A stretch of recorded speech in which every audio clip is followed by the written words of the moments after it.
كلاب تآمروا ضدي، لأن الرجال لا تقدروا على فعل ذلك. يا كلاب العين، يا كلاب الخوف، يا كلاب الريح، يا كلاب، يا بنيان، يا سيد كلاب الصيد، ضح عند النهابة، إنه أمر الملك.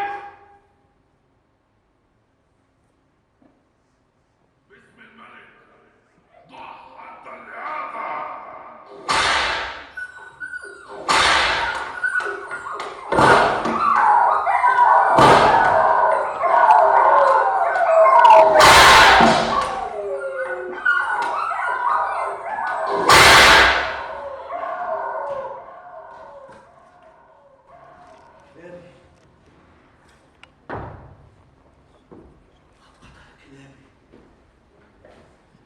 كلاب الصيد، كلابي يا الحبوب، يا بنيان، لا تقتل الكلاب، انه لظلم كبير ان يقوى الموت على دخول قصر الملك. لا لا لا لا لا، ليس انت. افضل ان ياتي الحارس كي يطلقوا النار على الهيكل العظمي الذي انزلق داخل المدخل.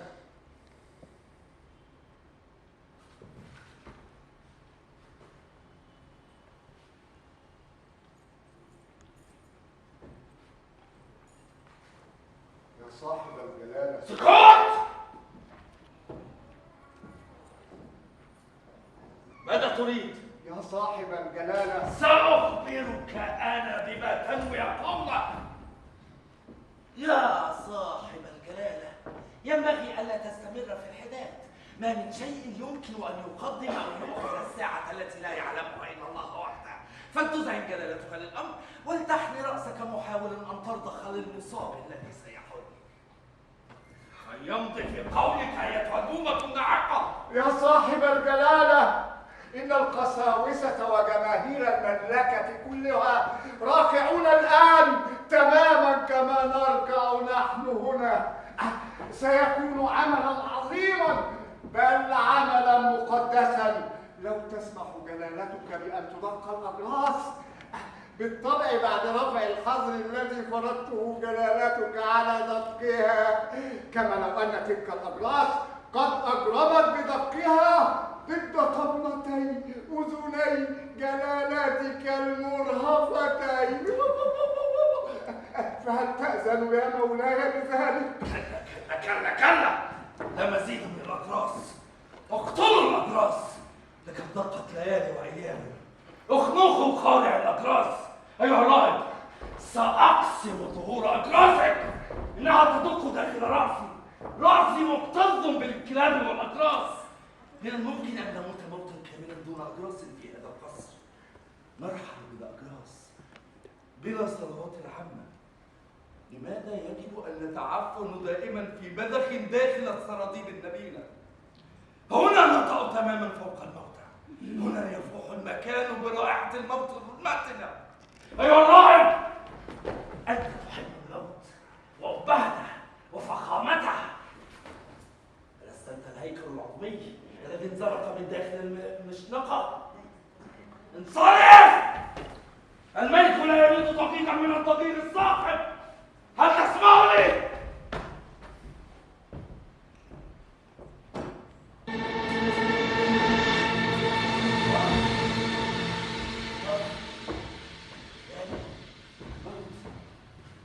الكابوس، الأجراس، من النوافذ وأبراج الكنائس تتدلى رايات الكابوس. الكلاب تعض الأجراس. الموت يدنس قصري وتصنع تابوتا من المألوف وتبدع في صوغ العبادات الرائعة التي تنقش على المقابر. صلوا، اصنعوا نعوش، امضوا في الحداد، وزعوا على رجال الحاشية الأقنعة والمناديل. افعلوا كل ما في وسعكم وبسرعة، لكن خلصوني من لعبة الموت الهازل. وكأن النساء لا يموتن في كل ساعة، أكوام الزبالة والقاذورات أو في الجيل الحارق من الجبل. يبدو أنه يجب أن نبكي على الله ويصبح وجهي شاحبا تماما. لابد وأن يعلمني ذلك أحد الممثلين. أين ممثلو فرقة القصر؟ عندما يحل الملك بطلعته النبيلة عليه أن يظهر كم هو حساس ورقيق. ماذا سيقول التاريخ؟ التاريخ الذي يطلق تسميات الدلع على الملوك كما يطلقها على الحكام. هل أنت قادم؟ أنت يا من يعيش خلف الجدران الرقيقة، استمع جيدا لمشيئة الملك.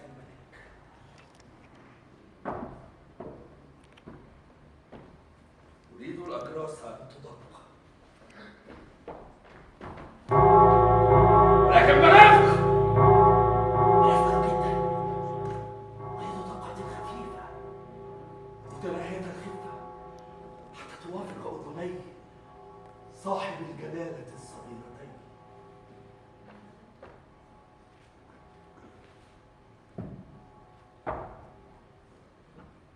إلى أي مدى وصلت قصة الموت بنا؟ تلك القصة الرزينة الطويلة بطول فصل تمثيلي كامل في مصر. صاحب الجلالة قلق المال على مولاته. الأطباء يحاولون إطالة دقات القلب والبريق الأخير في المقلتين. عبثا يحاول الأطباء. هؤلاء الدجالون المخلصون سنمنحهم ألقابا نبيلة في مقابل أدويتهم. يا رب، أحس بالبرودة تتسرب إلى روحي. انصرف!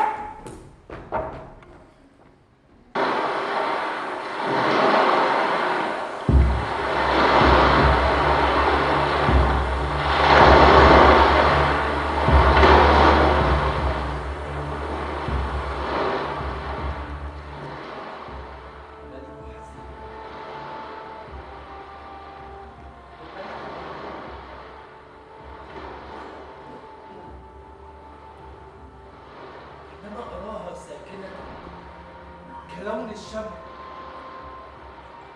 في موكب من الشموع والسرور، سأتذكر الزهور الكثيرة التي أرادت بها حبيبتي لتجعلني مسكون.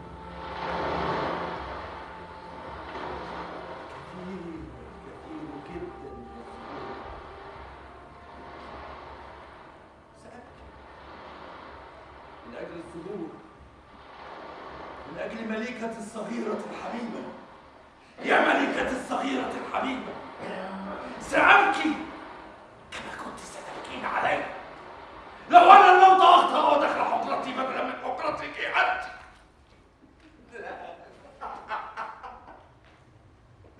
هذا من الأمر كله، وما من أحد شاهد دموعي. يا فليان أيها المحرك، ألم ترى منيك يبكي يا فليان؟ ألا تستطيع كلابي أن تجعلك لحما مفروما؟ أتسمعني أيها المحرك؟ أيها الهيكل الغضروفي المضحك؟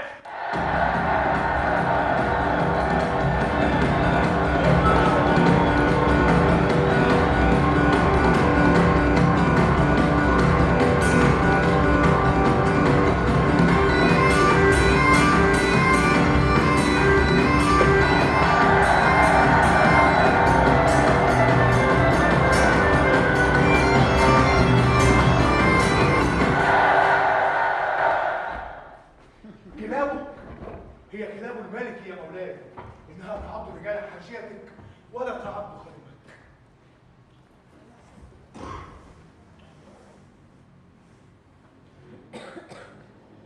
افتقدتك يا رفيق الخليل. هل استغرق منك ذبح كتابي كل هذا الوقت؟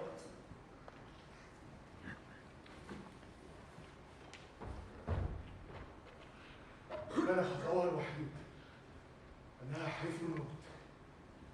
ذلك العجوز المنتهك الحرمات بغضبه وزنجراته أنا أحوى على كلام حنون رقيقة، فأنا أعرف كيف أتكلم مع الملوك والكلاب يا صاحب الجلالة.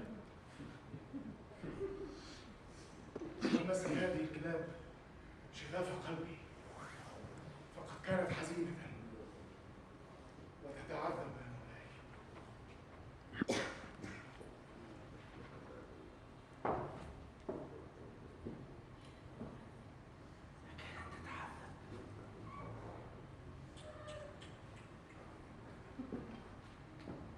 يا للكلاب المسكينة، ولكن يتعذب أيضا.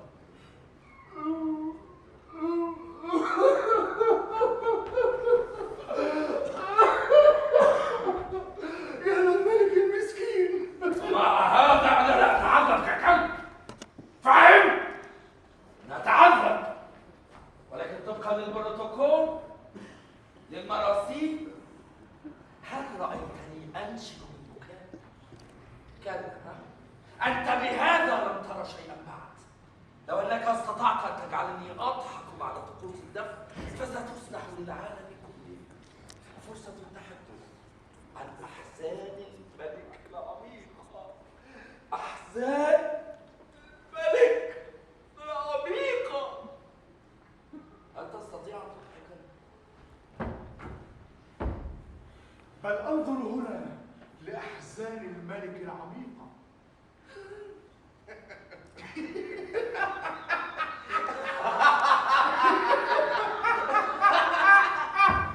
انظر كيف يتخاذل المخادع الذي يشعر بالأسف من أجله. حاول أن تفعل ما أفعله، ولو كنت أنا قد تعلمت من التمسيح فإنك بالتأكيد قد تعلمت من القردة. هيا إلى العمل. اعفني من ذلك يا مولاي أرجوك. ولكني أريده. مولاي أرجوك. هيا.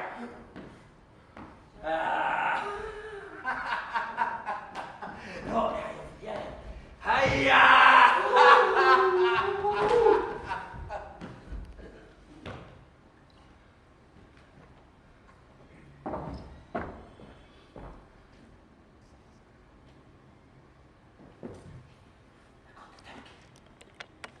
أليس كذلك؟ أعجبني. كان ذلك من أجل الكلاب. أعتقد أنك تستطيع أن تتفوق على الملك نفسه.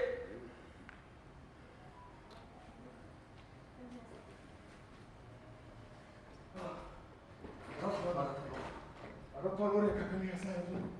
خير السخرية يا مولاي.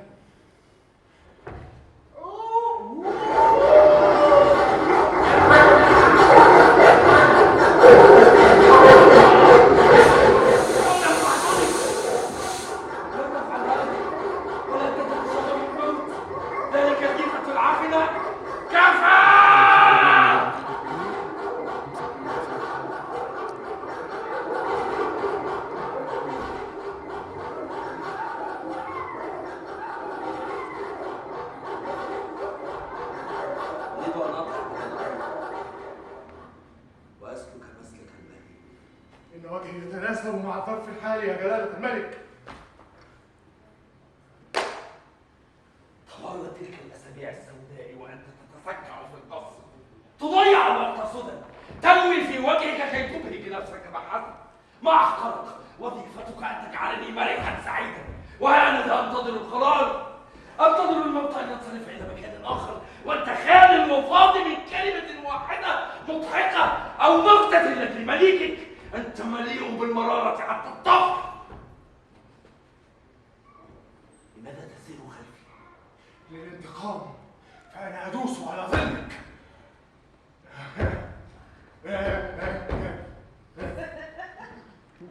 عدت إلى شخصيتك الآن. أنا أعرفك جيدا.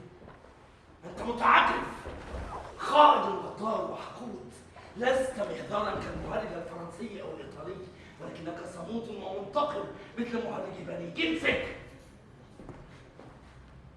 فيك شيء من الشيطان. الخطايا السبع مكتوبة بأحرف كثيرة فوق جلد جبهتك العتيقة. الخطايا السبع مع أشياء أخرى بغيضة.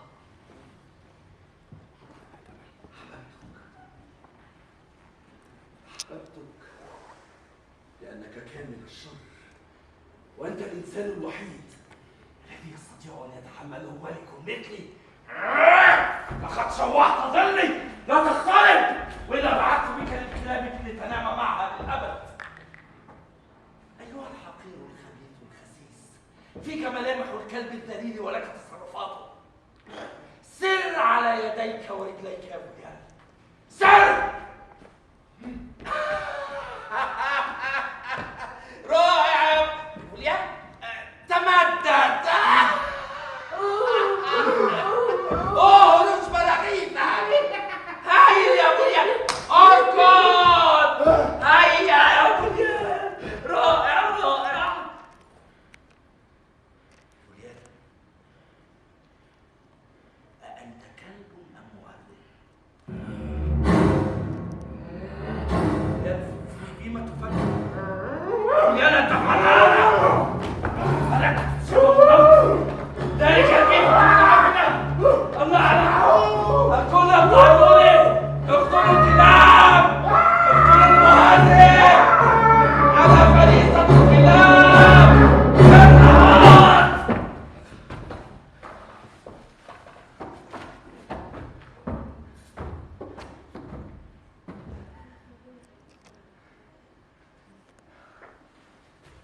مولاي، أنا خادمك المطيع جدا يا مولاي. ماذا تفعل وأنت قريب مني جدا هكذا؟ أنتظر أوامرك يا مولاي. انزل! مولاي، هل بدأت تلعب لعبة؟ هل أستطيع الذهاب إلى حضرتك فأنا أشعر برغبة في النوم؟ فيجب أن يبقى الملك وحده؟ مولاي، مولاي، لقد عشت حياتي كلها في الترفيه عنك، وأنا الآن في غاية التعب والإجهاد. أفكاري تترنح. لقد حرم النوم من هذا القصر، والساعة تمر في هلوسة بارد كالجليد. هل أشفقت على المهرج الذي هو في أشد الحاجة للنوم؟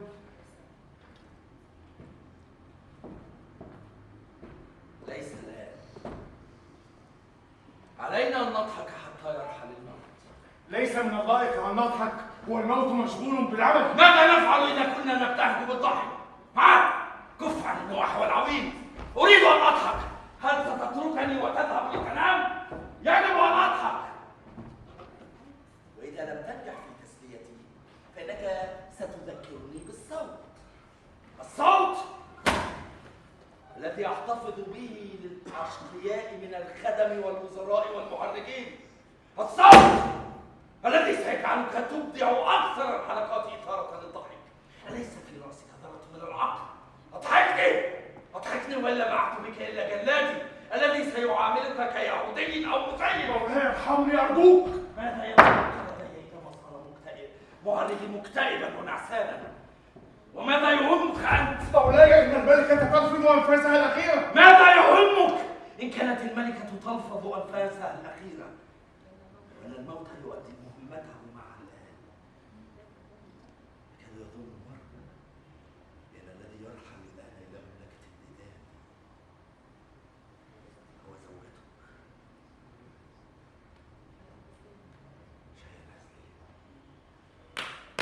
شيئا ذكر شيئا.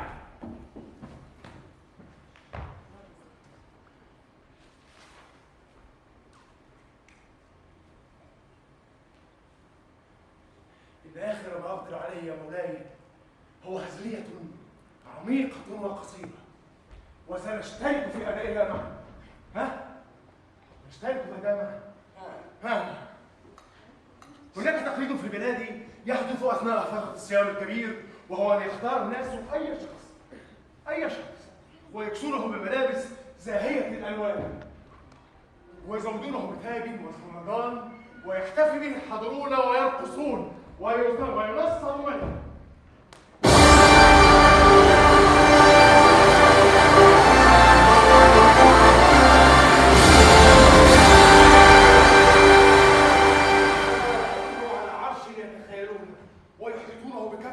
بالإجلال والتعظيم، ويتجمع حوله الغواء والرعاع، يتملقون عطاياه وينافقون ويهتفون ويهللون، ويعب الملك المزيف الجاعة عبا حتى ينتفخ من شرب الجاعة والغرور يا مولاي. وعندما يصبح مفتونا بقدره،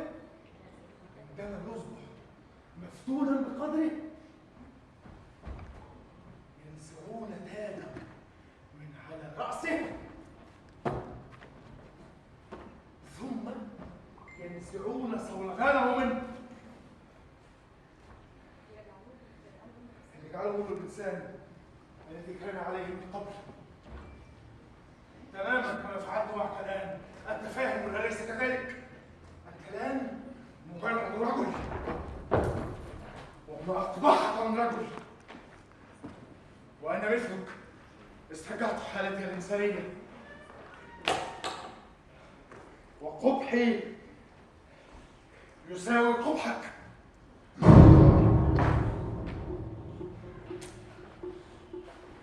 وقبحي يساوي قبحك. هل فهمت الآن الدعابة التي كنت أقوم بلحائبها لقد كنت أعلم بوقت طويل؟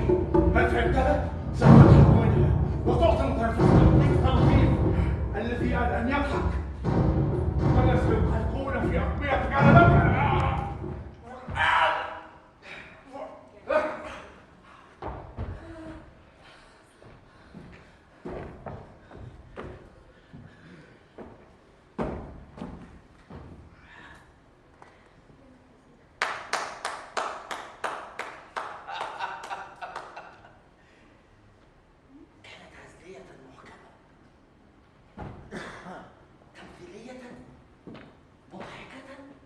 جيدة.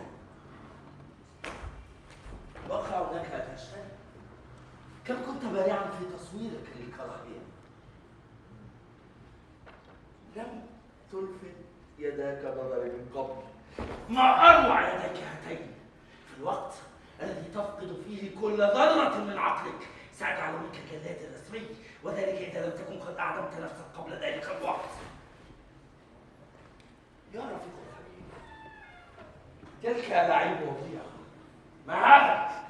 ما هذا أيتها التوتة؟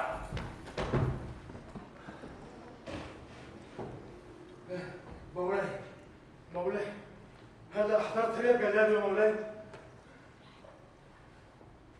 لم يحن وقتنا.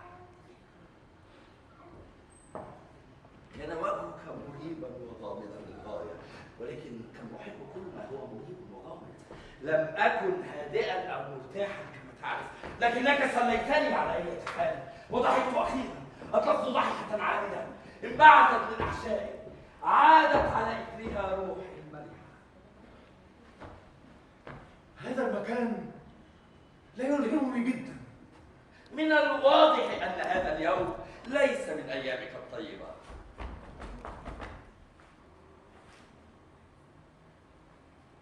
لكنك لم تعرف كيف تستغل لعبتك الهزلية استغلالا جيدا. فقد كان عليك إما أن تخنقني، ولكنك لم تكن الإنسان الذي توسمت، وإما أن تمضي في هزليتك، وعندئذ لن تكون الفنان الذي اعتقدت. إن أفهم فن المعالجين والممثلين الكوميديين أكن لهم كل مودة. روحي روح محرك. هذا المساء بصفة خاصة. ما رأيك في أن نلعب تمثيلية؟ ستكون المسألة سهلة ما دمنا نحن الاثنان قد صرنا مجرد رجلين. وإذا أردنا أن نكون أكثر من ذلك فلن يعوزنا غير بعض الأشياء الإضافية.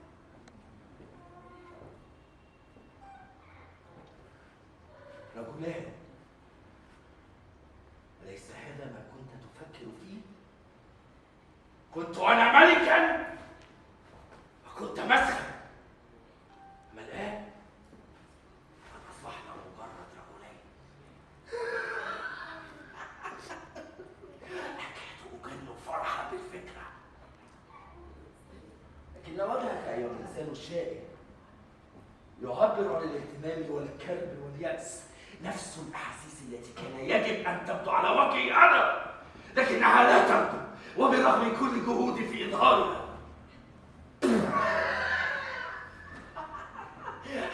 حتى قبحك يبدو ملكيا، ملكيا حقا. وبعد هذا دعنا نمثل. تدهير بامتحان شخصية أخرى. كوميديا. يا له من ملك، يا له من ملك ينتظر حكما من قبل محكمة التفتيش لتستمر المهزلة.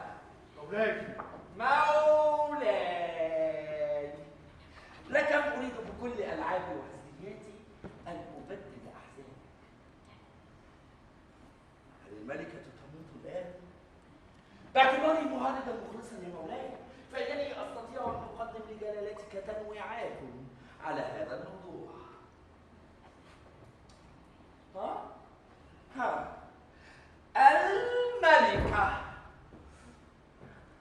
الملكة المنكوبة. لكني لا أبالي البتة، ليس من أدواري أن أسبب إزعاجا لنفسي. إذا ماتت الملكة فستجد ملكة أخرى بدلها. اسمح لي أن أضحك يا مولاي، إن سروري العظيم ألم أولد معالجا يا مولاي. ألست بطبيعتي مزيف الابتسام وغاضلا وغشاش وأشبه النساء في كل ذلك. لم تكن الملكة في حاجة إلا أكثر من نظرة واحدة كي تدرك مدى تفاهتي وتنزلني إلى أحط منازل الهزء. قدرت الملكة قيمة روحي وجسمي. لم ترني معالجها الذي يرتدي ثيابا فاخرة حتى لو كنت قد تصرفت في سلوكي كملك، فإنها لم تكن تنخدع بذلك. صدقني يا مولاي، لقد حاولت كل شيء لإرضائها. لم أتوقف في هذا السبيل عن تقديم أعظم ألاعيب لباقة ولطفا وضاع جهدي عبثا، واستنفذت كل ما في خيالي. ولكن هل يروي مهلك أحداث حياتي؟ إنه ينقص، وأنا أرقص للموت، أرقص للخلاص، أرقص لدخول الخلافة، أرقص لسقوط هذه الدنيا المحشوة من العقول إلى العالم. أبدلوها بسرعة من العقيدة الكريمة وإكمالها لرشد الماء المقدس. أنا لا أعيش معها، لا تطرش أني أرقص. أنا أرقص مثل رجل الأرمل، مثل كبد عيد الفصح، مثل عنزة الأسطورية القديمة.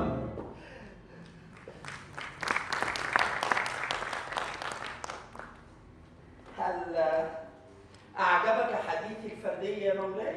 أيها المريض المتعجرف، إن التي تموت الآن هي جميلة وطاهرة وربانية. إنها تموت بسبب الصقور وظلال هذا القصر، حيث للحوائط عيون، وحيث تخفي كل قاعات الاحتفالات الشراكة الدسائس وأدوات التعذيب. إنها تموت بسبب عشيها وسط مخلوقات شريرة كئيبة بعيدة عن الشمس. تموت وحيدة معزولة، تموت ملكة بلا رعية في مملكة ملطخة بالدم حيث يحكمها المنتشرون والفضوليون. أقول لك إن الموت صاحب منا، وقد تمنيته كما تمنيته أنت أيضا، ولكنه ليس بعيدا، فقد أقبل الموت، لأنه ليس بعيدا عن تلك الأماكن التي يذكر الصقور فيها. أوه يا مولاي، هل من الحكمة أن تتحدث إلي بهذه الحرية؟ ألا تعرف بأن الملك وحده هو الذي يستطيع أن يقيم بمثل تلك الاعترافات الصريحة دون أن تعشر عنقه وحشرا بالمشرقة؟ صمتا أيها المهلك، صمتا. أنا أعرف معظم ألاعيبك الخسيسة. أنت نهاش بالأحراض، لك أنف يتشمم في الزبالة، مغرم بالأقسام والمشعوذين الذين يجدون لديهم في شم اللحم البشري المختلق. إن خطاياك يصفر لها وجه رجل الدين، وإذا كان الله لم يزرق روحك حتى هذه اللحظة بالخنق فلأنه يحشونك نهاية مثل نهاية الملك هيرودوس أو أسوأ منها. أوه يا مولاي، يا مولاي، لا تكن قاسيا، إن مهنتي ليست نبيلة. مهنتي هي القدرة كيف يتسلل يا عارف؟ أنا الذي على حافة الإنسانية. ماذا يمكن أن يكون الحب وأحزان الآخرين؟ بشكل لوني قد قصيت سخريتي. من سخريتها التي تشبه أجزائها. أعرف أنك الإنسان الوحيد الذي كان يفهمها. يفهم تلك المرأة العسيرة على الفم. الحقيقة إنها كانت تخصك بنظرات طويلة ندية كالكلبة المعترفة بالجميل. تلقي علي أنا نظرات باردة تجعلني أرتعد خزيا وعارا. هذه الملكة تعرف أنه برغم نقابة الجدران والأقفال والخدم أعرف أنك لمست روحها. تمنكت أنت جسدها. استحوذت عليه. هذا العرش مرتفع جدا. أشعر بالضوء. كانت غراميات غريبة. كانت غراميات غريبة.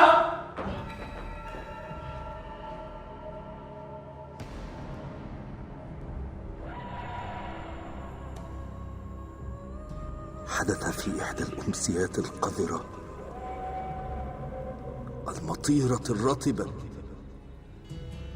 المليئة بالذباب والروائح الطينية. حدث أن تسللت أنت إلى الدهليز وتسللت خلفك أنا الملك، وعرفت المتعة الشنيعة التي تنجم عن مراقبتك وأنت تتلذذ. وهناك استلقيت على البلاط أتلوى في صمت. مولاي، الملوك لا يحبون أبدا. هذه قاعدة، وملوك هذا العالم يحكمون من فوق كراهية شاملة. مثل هذه السعادة المفرطة كانت السبب في إثارة ضغائن المعرك. ألا تسمعني يا مولاي؟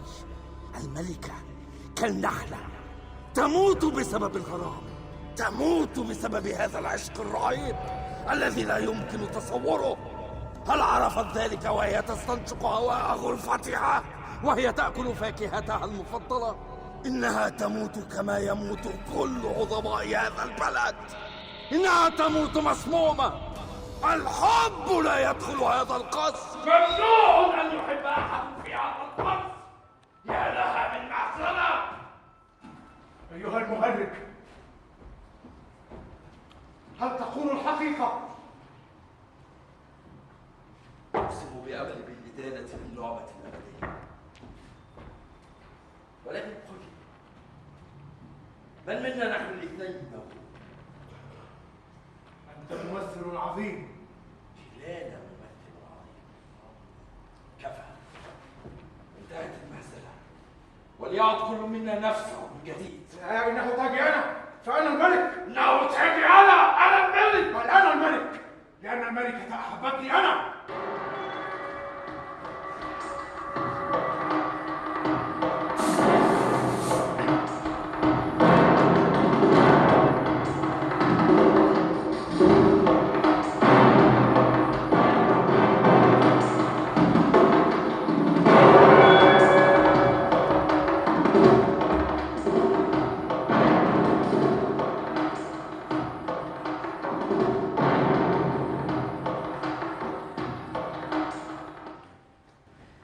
يمكنني أن أعلمكم أن الملكة ما بها؟ تكلم، فأنا الملك.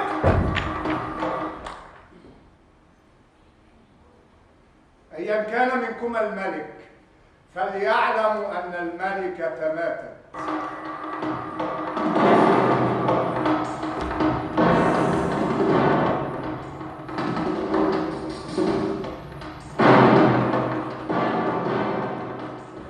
ماتت الملكة.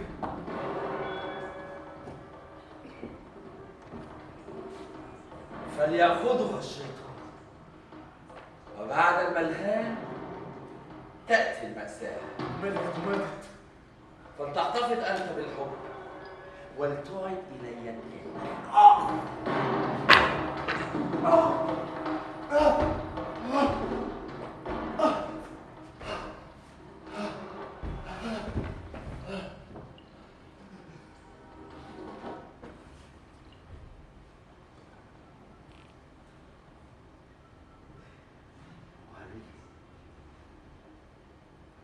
مهرجي مهرجي المسكين. ليس من العسير أن نجد ملكا، ولكن أن نجد مهرجا. مهرجي ألا يمكنني أن أمنحه صلاة الغفران؟ وهل هناك طقوس دينية خاصة بالمهرجين؟ هيا أيها الراهب لنبحث لنا عن ملكة جديدة ومهرج جديد.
ترجمة عبود كسوحة.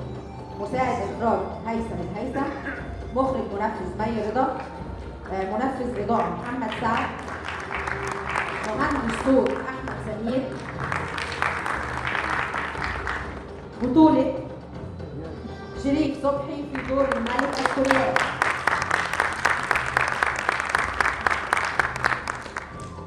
طارق شرف في دور المهرج. الفنان القدير محمد دياب في دور الراهب. طالبة ممتحنة قسم دراما ونقد غادة صفوة. طالب ممتحن قسم الديكور محمد دياب. طالبة ممتحنة قسم التمثيل والإخراج إيناس المصري.